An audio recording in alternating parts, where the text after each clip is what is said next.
Okay, in this video we're going to be talking about some of the historical context that you'll need to really understand the document you'll be reading in lesson number 6 by Andrew Carnegie, the excerpt from his book, The Gospel of Wealth. So to understand Carnegie and where he's coming from, you really need to understand this period in U.S. history known as the Gilded Age. This is the time between the end of Reconstruction and the beginning of the 20th century. So if you recall our W.E.B. Du Bois document where he discussed the successes and failures of the Freedmen's Bureau, that was essentially the U.S. government's attempt to rebuild the Southern economy after the Civil War.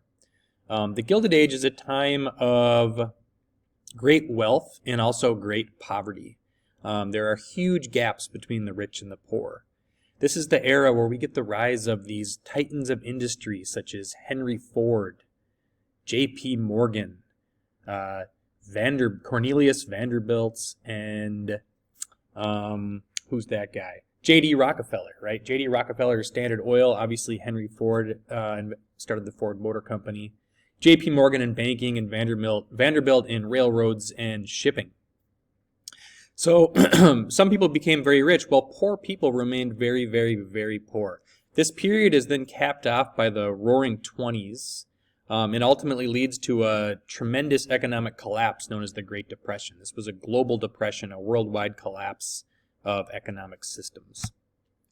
So let's pause for a moment and just think about how this is all connected unit-wide. So we started off talking about Christopher Columbus, right? We talked about colonialism, European countries' search for territory to exploit for their natural resources and labor. This was connected to the economic system known as mercantilism.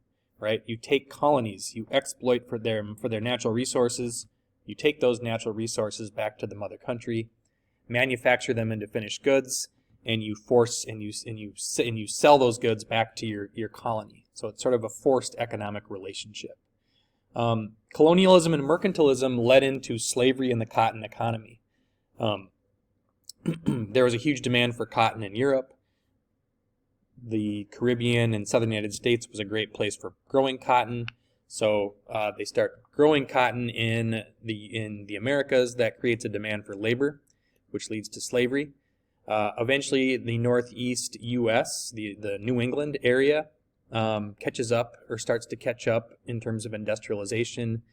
And we get a homegrown cotton industry in New England, textile mills, which even creates a larger demand for cotton, which in turn creates a larger demand for enslaved labor. So this ultimately leads us to the Industrial Revolution and the rise of labor unions. While slavery was illegal in the northern United States, they did exploit the poor working class. Workers worked in terrible working conditions, long hours, unsafe, limited time off.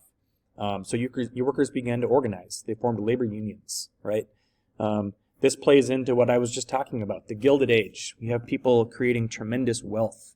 We have a few people growing incredibly rich, while much of the population is still this urban poor working class. And ultimately this all leads to the economic collapse and the Great Depression, which, as we'll talk about in future lessons, leads to much greater government intervention in terms of the economy. So there was no universal acceptance of capitalism necessarily. We have individuals like Karl Marx in Germany penning or refuting capitalism, highlighting the downsides of capitalism in promoting alternative economic systems such as Marxism or communism. Karl Marx, who wrote the Communist Manifesto and Das Kapital, inspired a generation of communist leaders who would form communist nations around the world. These are the nations that would square off against the U.S. and the more Western democratic free market mindset, right, in the Cold War. Later on in our next lesson, we'll be looking at more images by Jacob Riis. Jacob Riis highlighted the plight of the working class in New York City. You can see in this image individuals crammed into what's known as a tenement, these small, dilapidated apartment buildings that housed the poor urban working class. So Carnegie made his money in steel. He was an immigrant to the U.S. He was truly a self-made man. born in Scotland, came to the U.S. and identified steel as being a growth industry and bought into it heavily at a young age. He saw the railroads being built, he saw buildings being built, bridges being built, and it all relied on steel. So he bought into this and he made a fortune. He accumulated millions of dollars in this industry. He was a firm believer in philanthropy. He donated money to causes he supported, including literacy and education. He founded the Carnegie Corporation, which promoted the building of libraries. In fact, if you travel to small towns around the U.S., you'll see libraries, Carnegie libraries, built in these small little towns. This is the library in my hometown where I grew up in Northfield, Minnesota. Small little town, but we had a Carnegie library. Carnegie, like many other men of his status at the time, believed in social Darwinism, which is the idea of applying the theory of evolution or survival of the fittest to human society.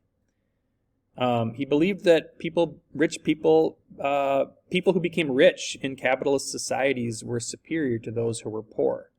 And it's hard to ignore the racial undertones of this philosophy as well, right? Social Darwinists often believed that white Anglo-Saxon people, men specifically at this time, were more well-equipped to succeed in the world. And that the world was essentially fixed, right? You have a poor urban working class that is fixed and necessary. Well, capital at the top needs to keep those costs low, right? You need to keep costs of your labor force low in order for you to be profitable. This poster here is obviously a criticism of a capitalist system where you see the working class obviously supporting everybody else. But I think it does prove the point that people like Carnegie believed that this system was fixed and necessary. You'll read more about this in the document, which is an excerpt from Carnegie's book, The Gospel of Wealth.